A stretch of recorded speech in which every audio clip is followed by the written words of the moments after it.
I'm Nicole. I'm one of the second year ophthalmology residents. The title of my presentation is How High?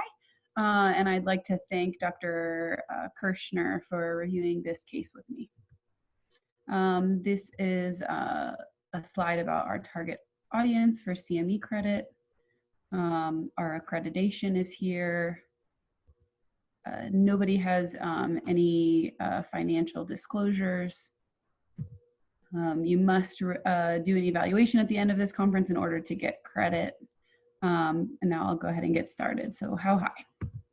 We'll start with the patient case.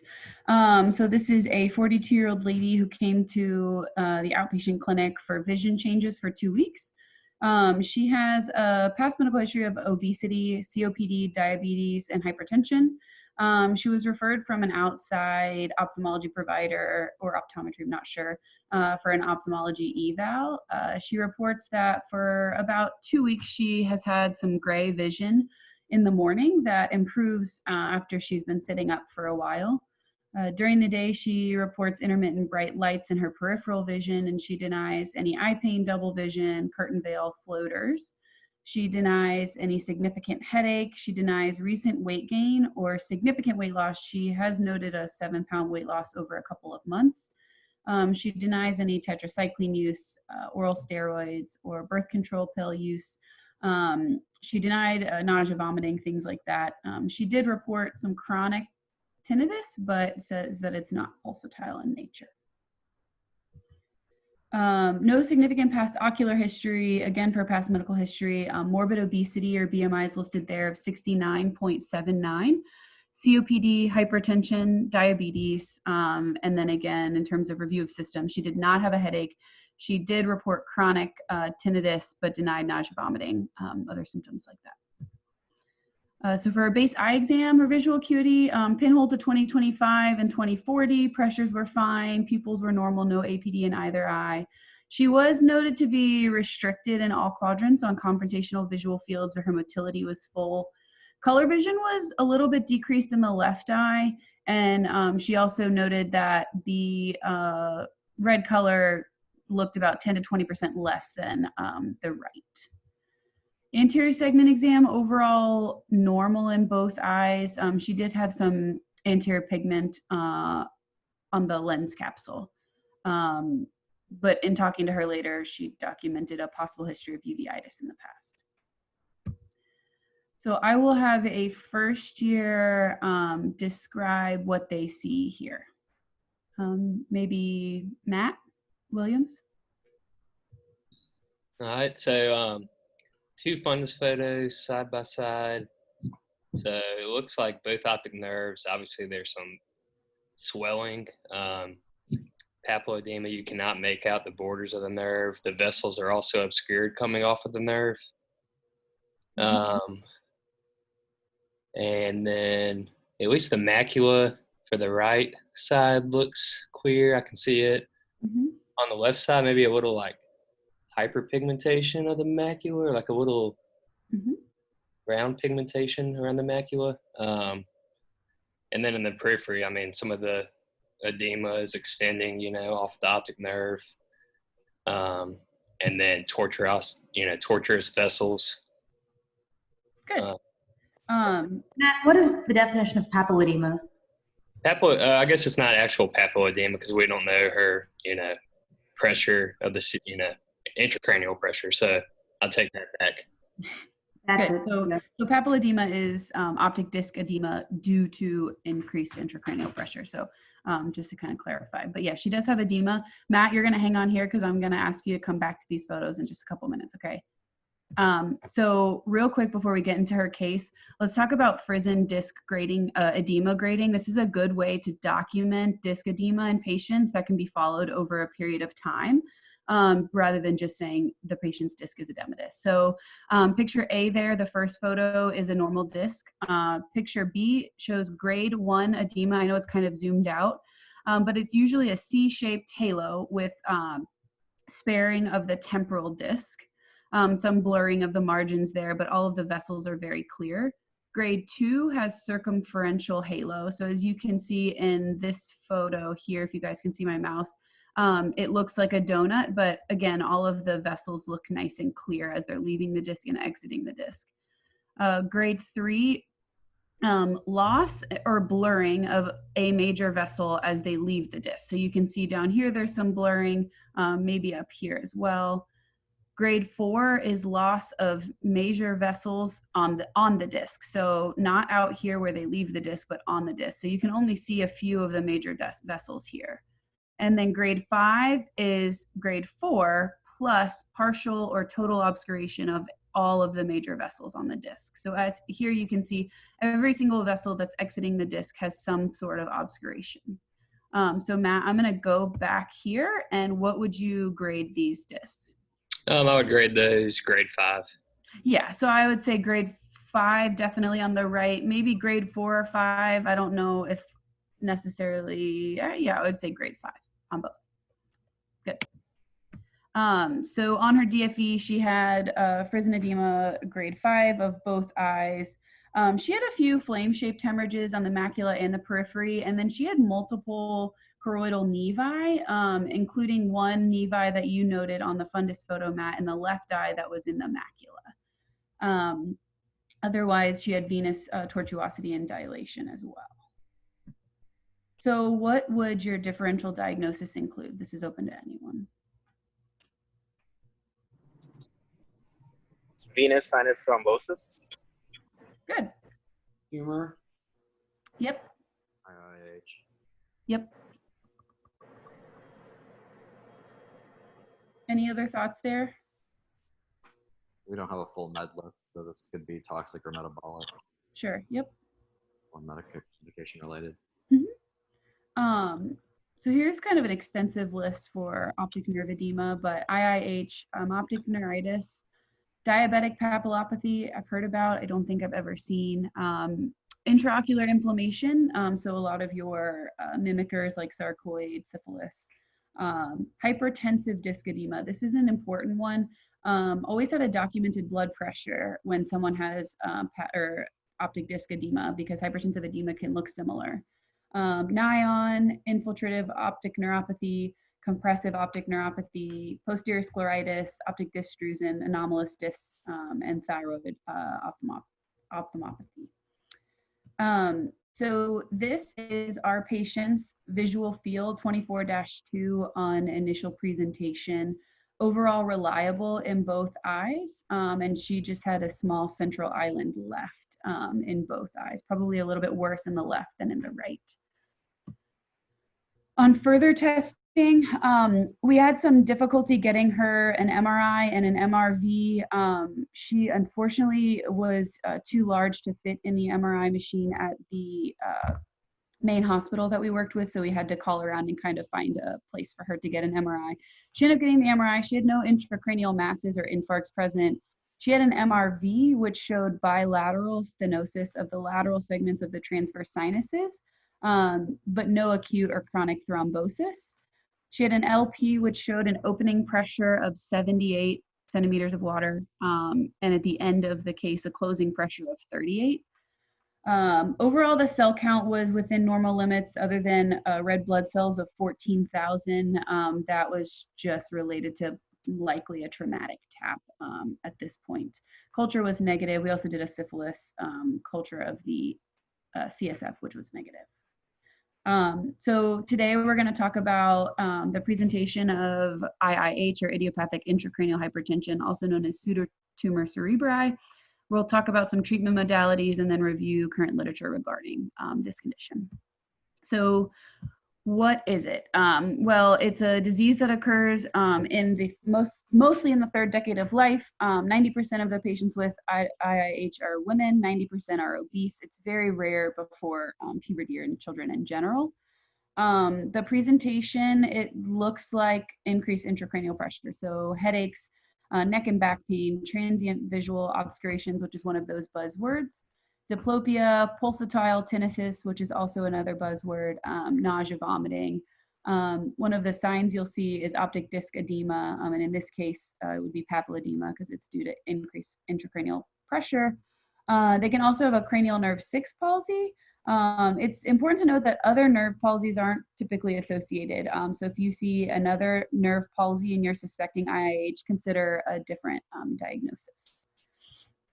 The pathophysiology, it's known as idiopathic, but it's likely due to a combination of a couple of factors. So increased CSF production, reduced CSF absorption due to dysfunction of the mechanisms that absorb CSF in the brain, increased cerebral venous pressure, and then venous sinus stenosis. The other causes of increased ICP can mimic IIH, and those are important to know.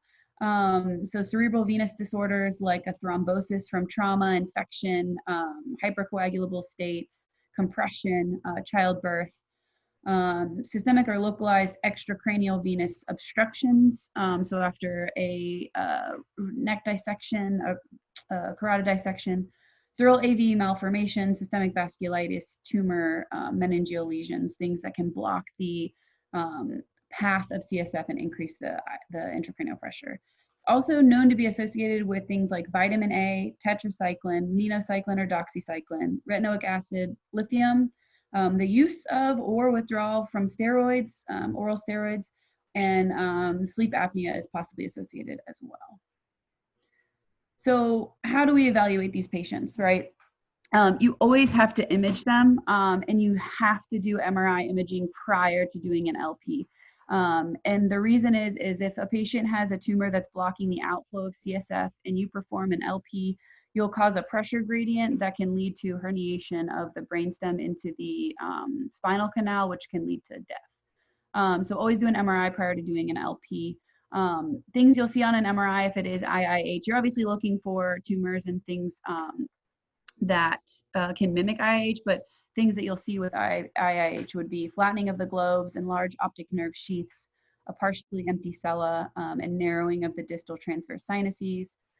You would order an MRV to assess for the cerebral venous disorders that we talked on the previous slide, such as a thrombosis, which is life-threatening, and stenosis, which is indicative of IIH, but not necessarily life-threatening, but can be vision-threatening.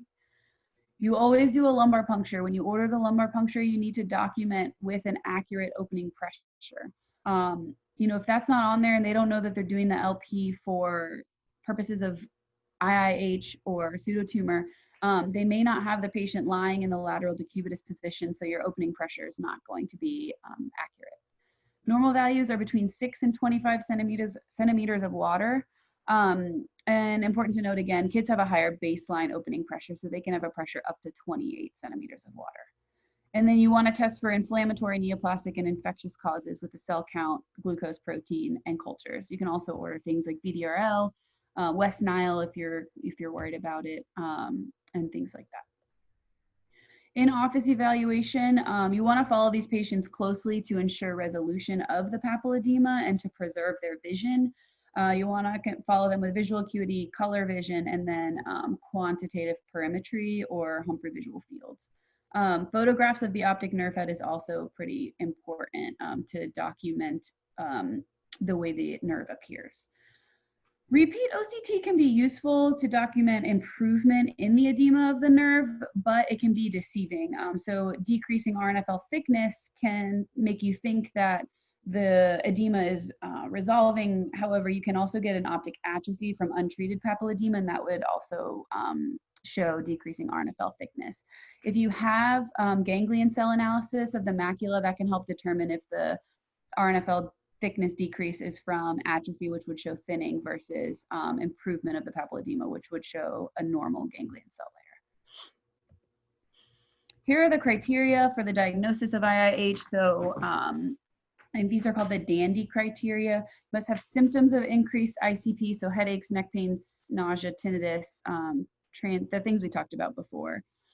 Signs of isolated increased intracranial pressure like papilledema, unilateral or bilateral sixth nerve palsy, or divergence insufficiency, and then have no evidence of mass lesion, structural vascular lesions on brain imaging, and then a documented elevated ICP and a normal CSF composition. So treatment largely depends on symptoms and vision status. So if they are considered mild, which would be someone with mild symptoms, but normal optic nerve functioning and visual acuity. You can actually just watch these patients. You don't have to start medical therapy, and it can be self-limiting. For moderate to severe pseudotumor, these are patients who have evidence of optic nerve damage and severe symptoms. So, any visual field loss or decreased visual acuity, APD, things like that. They need medical therapy and possibly surgical therapy. 5 to 10% of these patients with severe untreated papilledema can have severe vision loss that's permanent. Poor visual prognosis is associated with male gender, African American race, morbid obesity, the severity of papilledema on exam, and then anemia. Fulminant disease is described as an abnormal visual field at presentation and a positive APD, like in our patient. And they have a high risk of permanent vision loss. And these are patients that you would consider maybe surgical management a little bit earlier if deemed appropriate. Medical therapy consists of Diamox, which is what we all know to use for pseudotumor. There was a trial that came out in 2014 called the Idiopathic Intracranial Hypertension Treatment Trial. It was a randomized control trial that showed that 1 to 4 grams per day in association with weight loss was effective in reducing the intracranial pressure and improving papilledema in pseudotumor patients with visual field loss. Topamax can be helpful in a multitude of ways, so headache control, appetite suppression, and then it also has a little bit of carbonic anhydrase inhibition, which can decrease CSF. Furosemide or Lasix can be used for those who can't tolerate the above medications.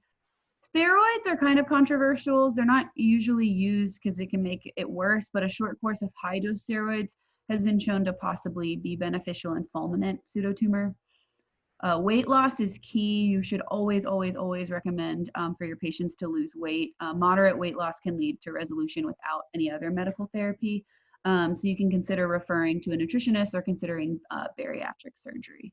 Many patients will require referral to neuro for chronic headache management, even while on treatment. Surgical therapy is reserved for patients with progressive vision loss, despite maximum tolerated medical therapy.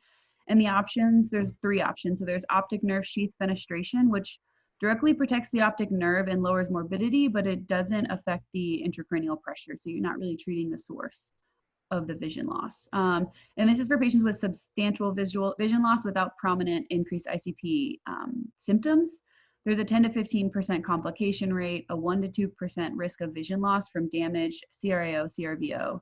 And the long-term success is unclear. Repeat surgery is difficult due to scarring.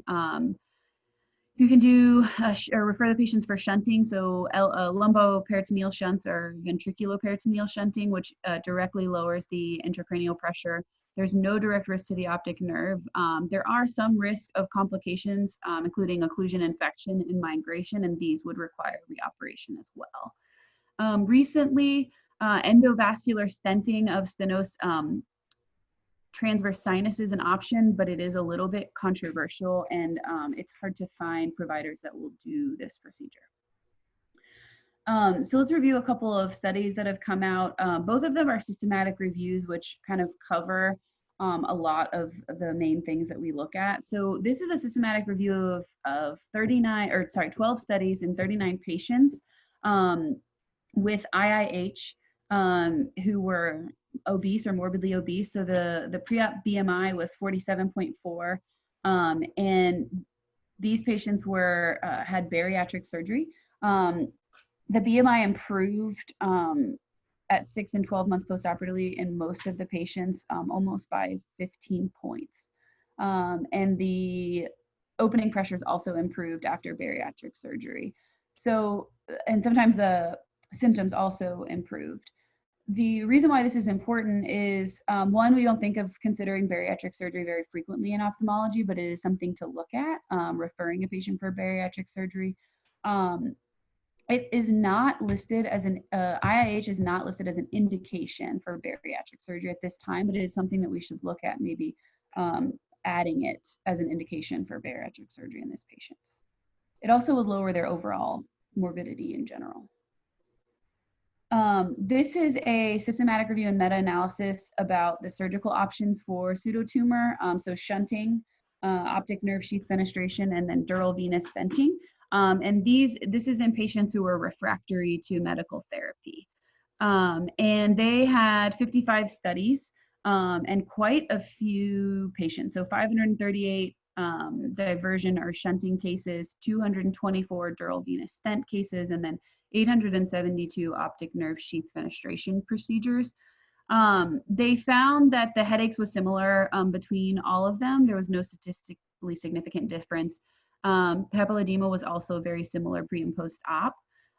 They did find that visual acuity changes were actually better in the venous stenting group versus the shunting and nerve sheath fenestration group, and that was significant. And then there was also a significantly lower rate of reoperations in patients with venous stent placement versus the other surgical options. So, you know, it is a good option. And if someone has significant transverse venous sinus stenosis, it's something that we can consider.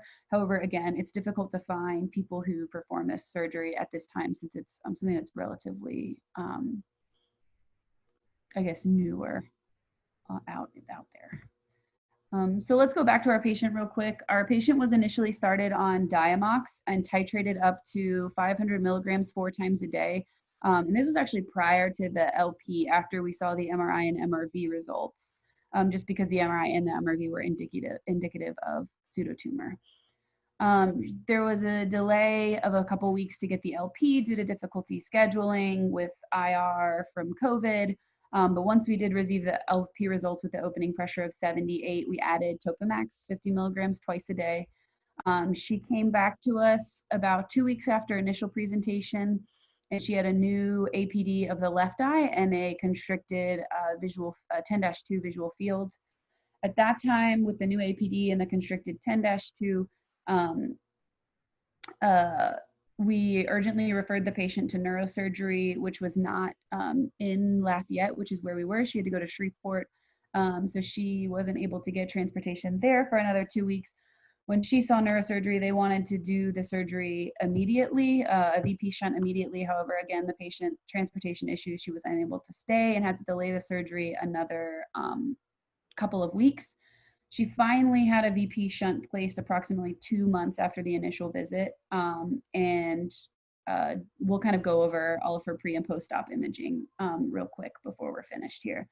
And then of note, the patient has lost approximately 18 pounds in 2 months. She is attributing it mostly to the fact that Diamox makes soda taste really poorly. And she used to drink many, many sodas a day, and now she just drinks water. So, I mean, I guess whatever works, right? So just a reminder, this is her 24-2 at initial presentation, constricted here in both eyes. Here is her first 10-2. So this is when we noted the new APD in the left eye. It's pretty full, but there's still some constriction. And then keeping in mind, it is only the 10 degrees of the center part of her vision.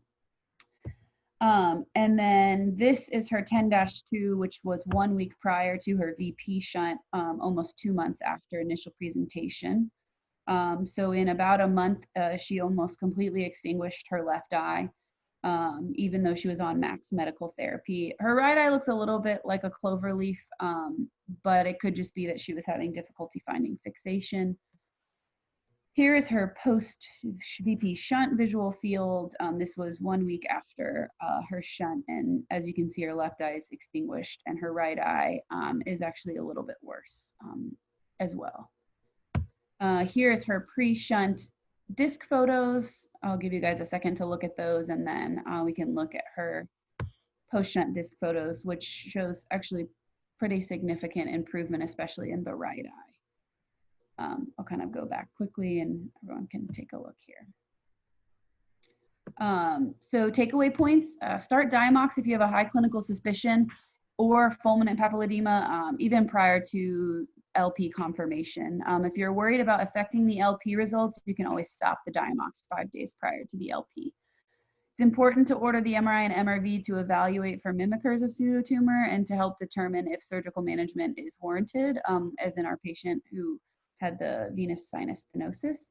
Consider recommending bariatric surgery to patients with morbid obesity, as it can significantly reduce their ICP and their overall morbidity and mortality. And then monitor patients with visual fields and follow severe cases really closely. So here are my references. Any questions, comments? I think I saw a question pop up in the chat, but I can't get to it from my screen. So that's from me. This is Denise, the auctioneer fellow. Yep. Good presentation. Just a couple things that I learned in residency. You know, I'm very fresh. One, for IH patients, they should be rapidly up to 4 grams per day, rapidly titrated over 2 weeks if they can tolerate it. Mm-hmm. So 2 grams may not have been enough for her. Up at Kate, significant tingling and side effects. Yeah, it's hard. Yeah. Also be careful for the lateral decubitus position. It should be lateral recumbent position. If they're in decubitus, they're curling up like a ball, and that will raise the pressure higher than what it may actually be. Okay. So having them laying like straight on their side to be in a recumbent position will give you more accurate results of the ICP. Thanks, Dr. Capps.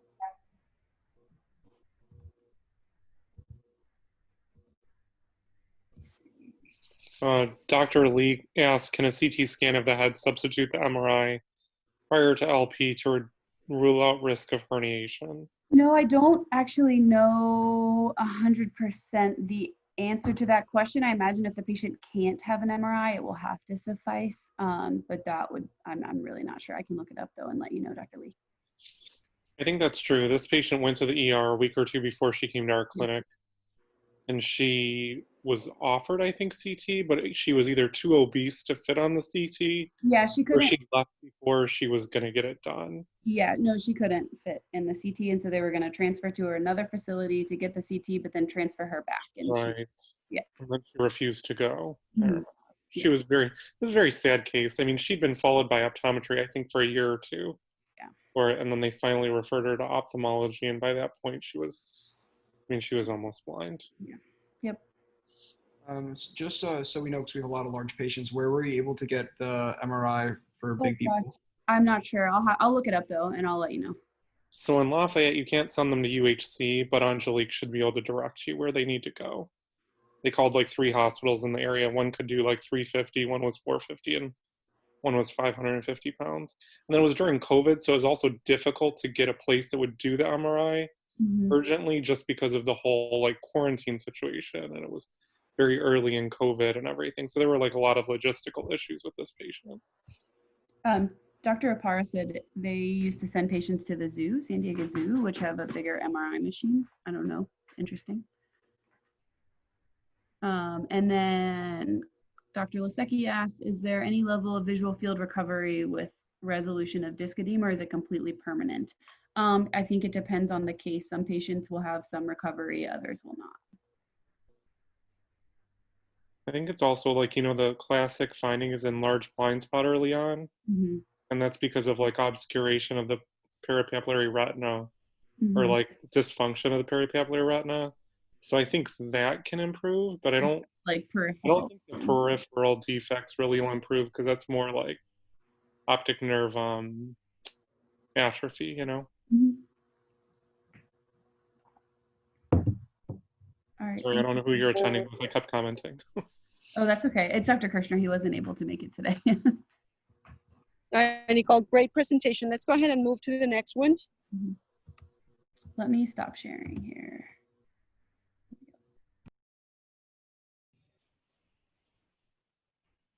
All right.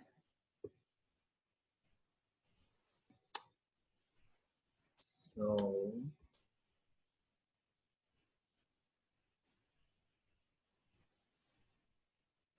good. Can y'all hear me?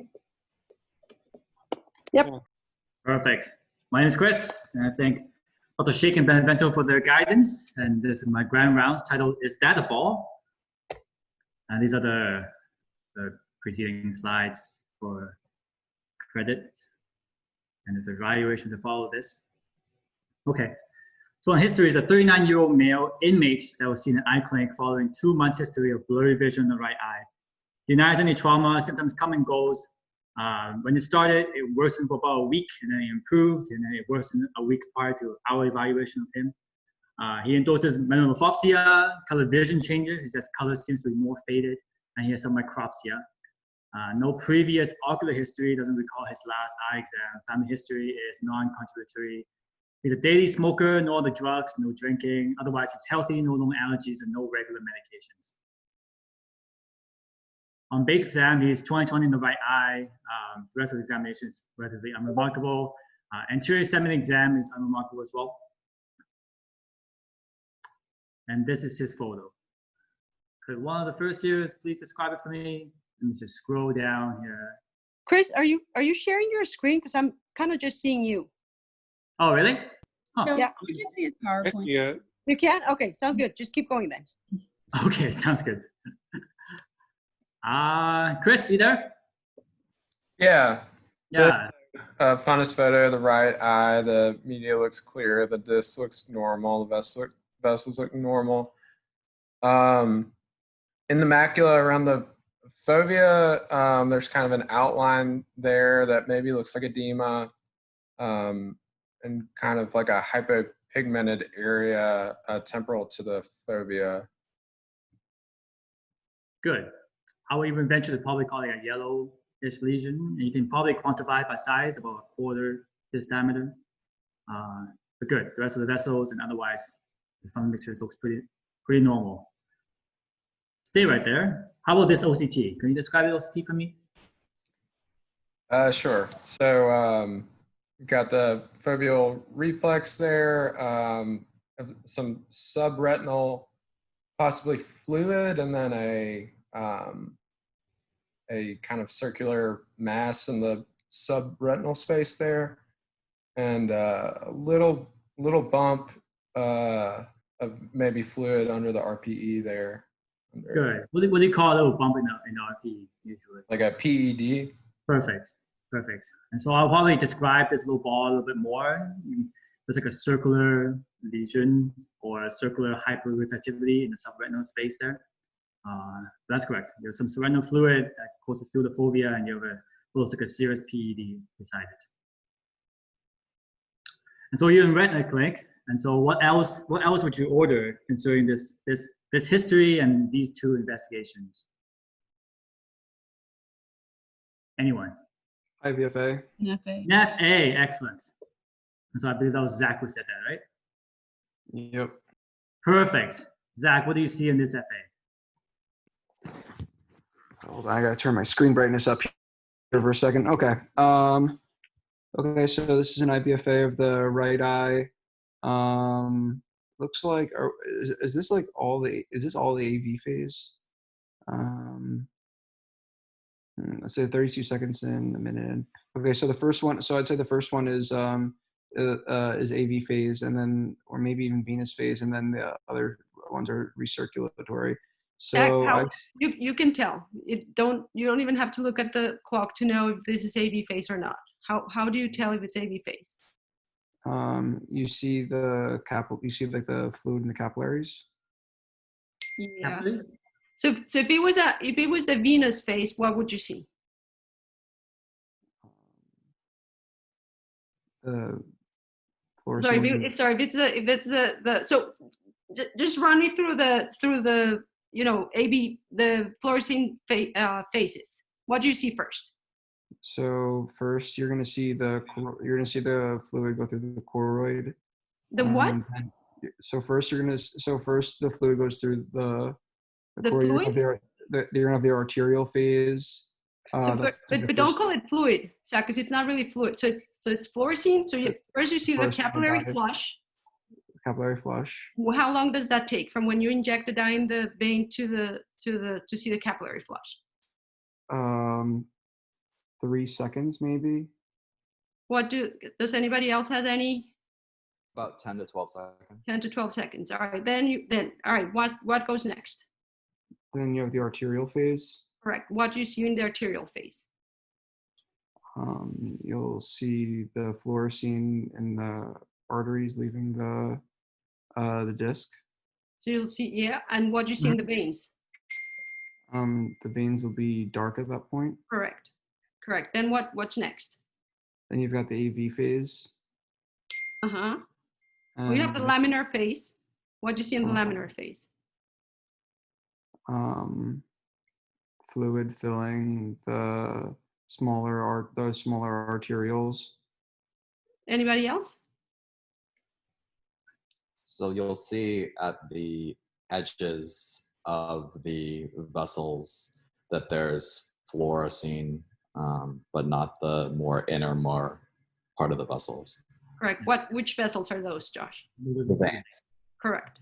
And then you have the Venous phase. AV phase, and yeah. All right. So what do you think this is? All of them, really. So all these are the recirculatory phase. Yeah. Either AV or recirculation, correct. So you don't have an early here. You don't have an early picture of the IVFA. That's right. All right. Sorry. So keep going. Let's go ahead and describe it. I see. I see a little, like, I guess like a hyperfluorescence leaf in the small capillaries, the superior arcade, with maybe some leakage. I see. It looks like there's like a little. Yeah, I'm not so sure. Good. Anyone else want to tackle this? Kush. Hey man, I'm driving to Children's right now. Can't really see the screen, just listening audio wise. But Wally, are you there? Yeah, I'm here. What do you think? I mean, it looks like maybe an enlarged like the foveolate vascular zone, and then some leakage superiorly. Mm-hmm. So I think everyone's pointing at the superior macula there. Well, how would you describe it as the fluorescein flows through these spaces? What happens to that little point that we're looking at? It gets a little bit larger, a little bit brighter. Right. So that's probably how I would describe it, right? And so there seems to be a point in the superior macula, superior temporal macula there that seems to be expanding fluorescence. And there are other sites as well where you see point hyperfluorescence as well, and those seem to kind of stay the same throughout the whole phases. Good. So what's the differential? I think everyone who listens to this history and looks at the investigations probably has a list of what they're thinking, but can everyone just throw some out? So what do you think is happening here? Some of the differentials? CSCR. CSCR. What else? TB. Okay. What else? Some kind of vitelliform, like adult vitelliform. Sure. Anything else? Juxtafoveal telangiectasia. Sure. Like a MacTail kind of picture. Okay. Anything else? Maybe a CNV, less likely, but. Sure. And you can include all the things that have CNVs in that differential. And so how I separated this differential, I did it based on the different modalities that we had. And so on the left, we had a yellow retinal lesion. And these are some of the differential that I had for retinal lesions: the BAS, tapetuliform, AMD, PCV, and different uveitis disease as well. On the other side, you have this neurosensory detachment. And then there you have CSCR and everything that can cause CMV on fluid, like up the nerve pits and like the hypertension, those kind of things. Good. And so the question is what is the presumed diagnosis and what next? Now, I think everyone probably thinking based on the history of some of the things that we have gotten so far, that the presumed diagnosis is probably CSCR. But the problem here, and a little bit of a clinical dilemma that we had during management of this case, is CSCR usually looks like this, right? You have the subretinal fluid, you have basically a blank void space in the OCT that indicated with fluid, and you have that small PED is indicated by the yellow arrow there. And you compare that to our picture, it looks a little bit different. That the hyperreflectivity makes us think, is this actually CSCR, or is this something else that's masquerading as it? Could this be a CNV, like it's complicating CSCR, which is a complication that can happen, or is it some kind of fibrinous material that's just gathered in the subretinal space? And so I want to talk about CSCR a little bit, going through some of the atypical forms of CSCR, complications that can arise, and I'll go into some of the management options that we have. Originally described back in 1866, CSCR was originally thought to be a retinal disease. Now it's kind of transformed itself into a choroidal disease, and it's coined the term CSCR by Gassidal in the late 1900s. Thought to be part of a spectrum of Pachychord diseases, which is kind of thick cord. including pachychoroid epitheliopathy or neovasculopathy. CSC and PCD are usually grouped together as a spectrum of disorders. Risk factors. So when we talk about CSC, especially when we think about OCAPs and questions to ask, a lot of people ask about different risk factors for CSCR, and there's a recent meta-analysis done in 2016 published in Retina that lists actually the risk factors and the odds ratios. And our bold is steroid uses, because the odds ratio is the highest. So external steroid use is one of the common questions that we ask, but there are a few things that could cause it as well. Hypertension, H. pylori, sleep disturbance, psychiatric medications, type A personality, which is a common question that we ask as well. And the risk is thought to be related to just poor autonomic regulation of the vasculature there, leading to choroidal hyperperfusion, and you get the subretinal fluid, from basically just fluid overload. Other risk factors that have been listed are different medications like phosphodiesterase inhibitors, or specific genes like CFH has been also been listed. And as technology grows, there are newer imaging modalities that kind of show the disease process, the cord being thicker in these diseases, and some imaging modalities can show this choroidal ischemia and venous congestion, especially on ICG. Classic presentation, and that's why this is kind of the classic presentation of CSC that you will see in clinic. You get the neurosensory detachment that's generally self-limiting, mainly disease of young men, 20 to 45, although it can happen in elderly and women as well. It is more common in Caucasians, Asians, Hispanics, less common in African Americans. Can be associated with psychiatric disorders, headaches. Symptoms usually include a lot of the things that our patient had: decreased vision, altered color vision, micropsia, metabophopsia, and scotomas.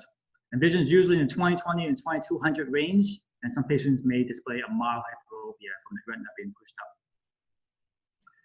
Different stages, and this is something that I actually didn't really know about CSC, but CSCR we usually see in the acute phase, which is the pictures that I was shown before. In acute phase, people usually define it as less than 3 to 4 months. But sometimes CSCR can be in chronic phases too, lasting longer than 4, 6, or longer than 6 months. So retinal fluid that persists longer than 4 months has been coined as a non-revolving or recurrent CSC. Some chronic cases can lead to diffuse RPE disease, and the upper image kind of describes the case of diffuse retinal pigment epitheliopathy. You get the RPE tracks, you get this kind of mottled appearance that almost looks like a scar. And you can see this kind of teardrop configuration from the fluid being basically sucked down by the gravity. You get outer retinal degeneration, and you get these kind of hyperreflective spots in the cord. And intraretinal fluid as well, just indicative of just outer retinal disease and RPE disease. Different exam modalities, as I said before, using multiple different modalities can often at times help with diagnosis and monitoring of CSCR. And OCT has been one of the more common ones. You get this round, well-delineated, shallow, serious neurosensory detachment that appears to be most common. Sometimes you see subretinal fibrin precipitates that kind of stuck on the outer retina.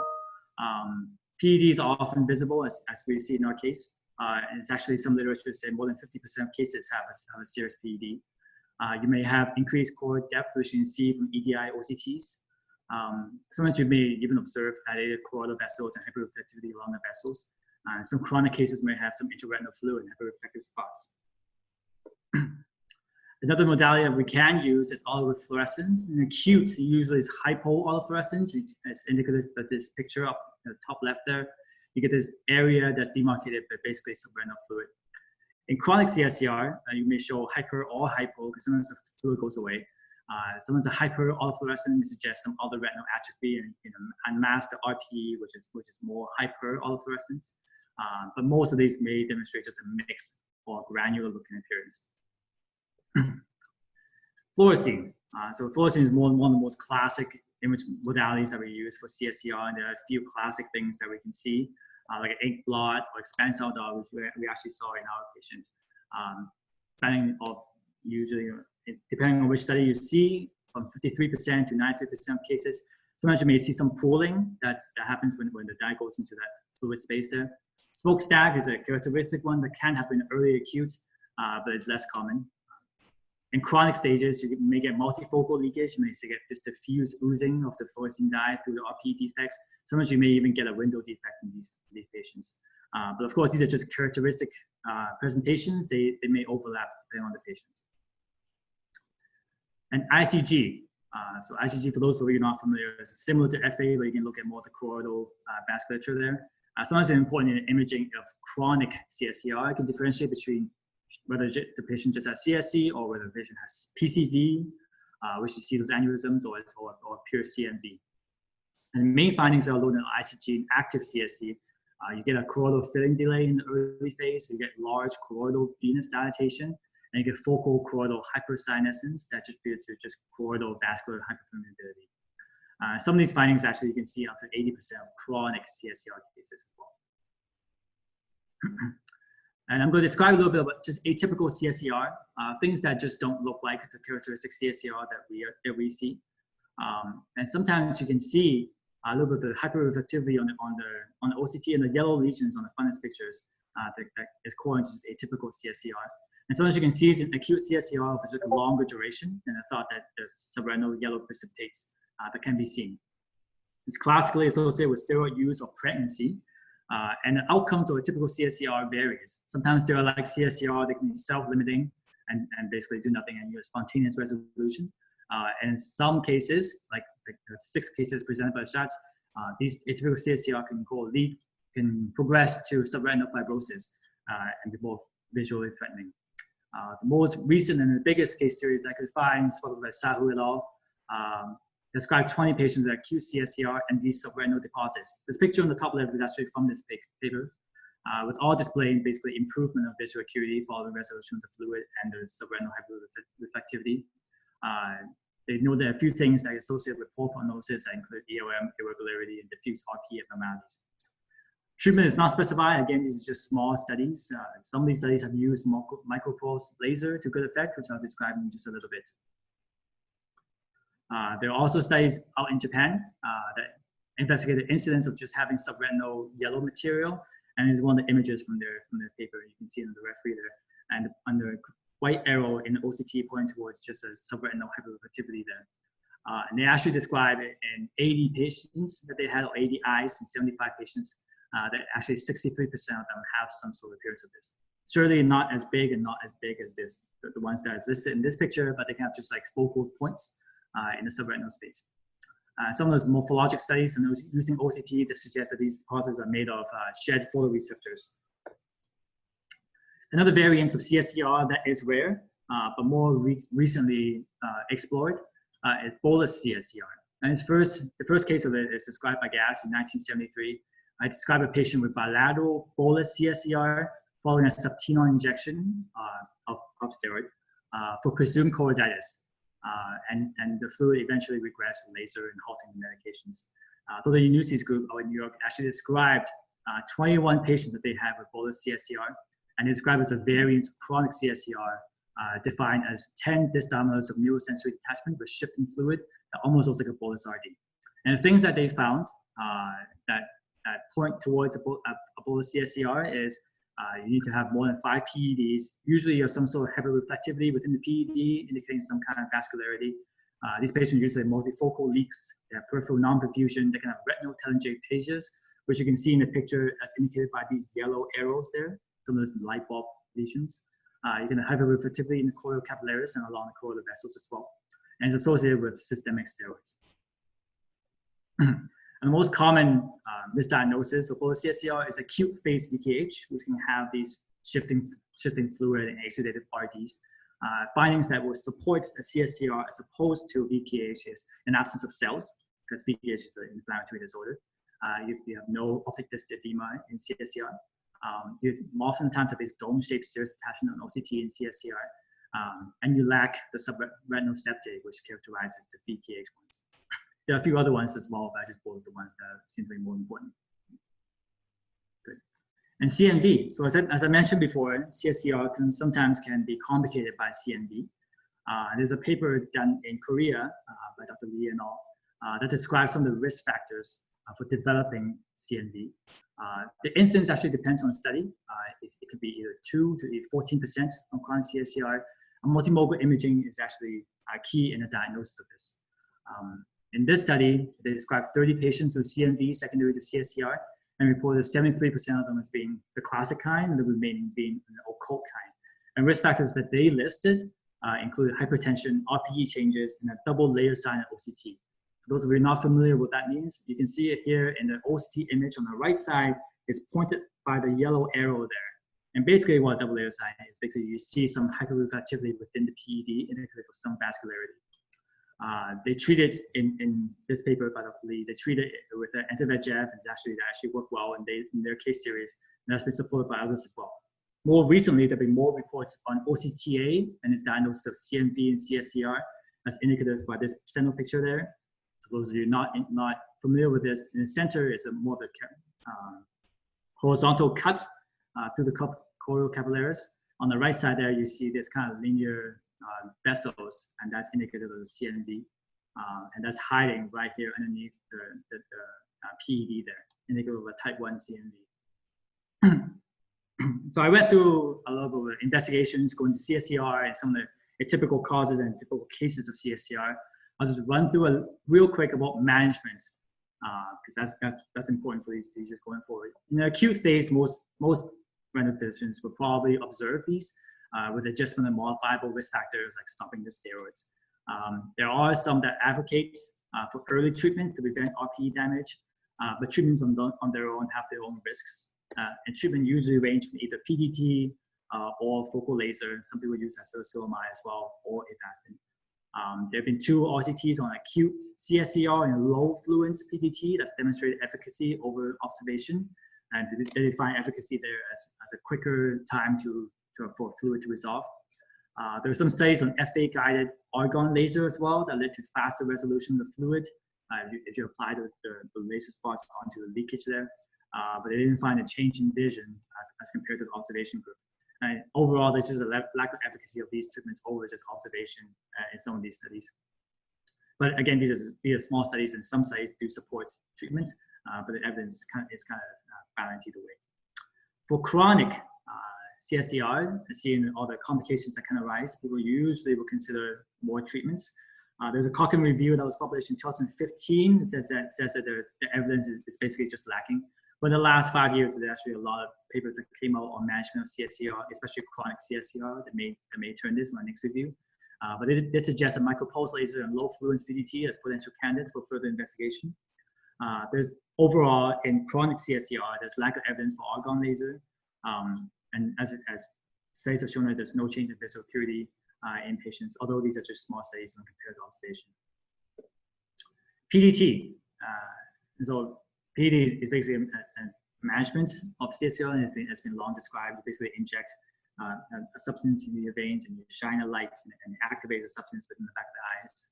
Back then, people used to treat wet AMD with this. And so full strength PDT sometimes can cause RPE atrophy and CNV, core capillaries non-perfusion, and it's not recommended in treatment of chronic CSCR. There have been more recent studies on half fluence or even third dose PTT, and that's been demonstrated to be efficacious in acute CSCR compared to placebo.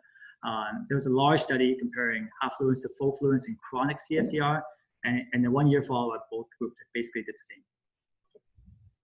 Subthreshold or micropulse laser, and the idea there is that you have these lasers that's not the strength of the full strength laser that we usually use.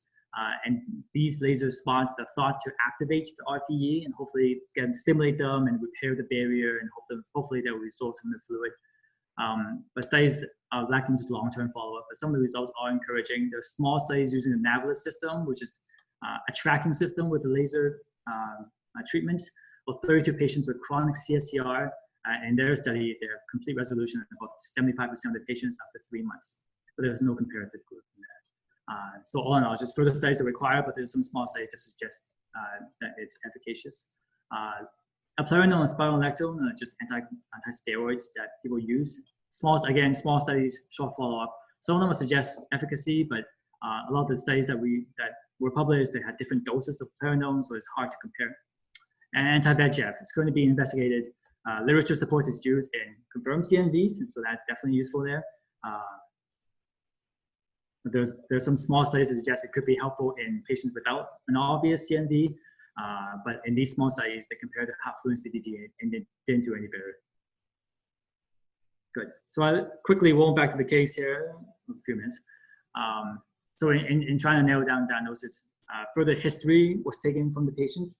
The patient is, as I mentioned, is a young man who's an inmate that presented to the clinic, and there was a third party that later disclosed that the patient was apparently indicted for wire fraud, for a telemarketing scam, and when we meet this patient, he's just different than regular inmates. He's very vocal, very well mannered, very well groomed, and so sometimes these kind of things are helpful clues in history that kind of point you towards a certain diagnosis or not, and kind of underlies the importance of taking a good history in some of these patients. The patient is slated to return for follow-up in the retina clinic and further discuss treatment options, and it hasn't been seen since we've seen him measured. Perfect. This is my list of references, and here's the evaluation link. Thank you.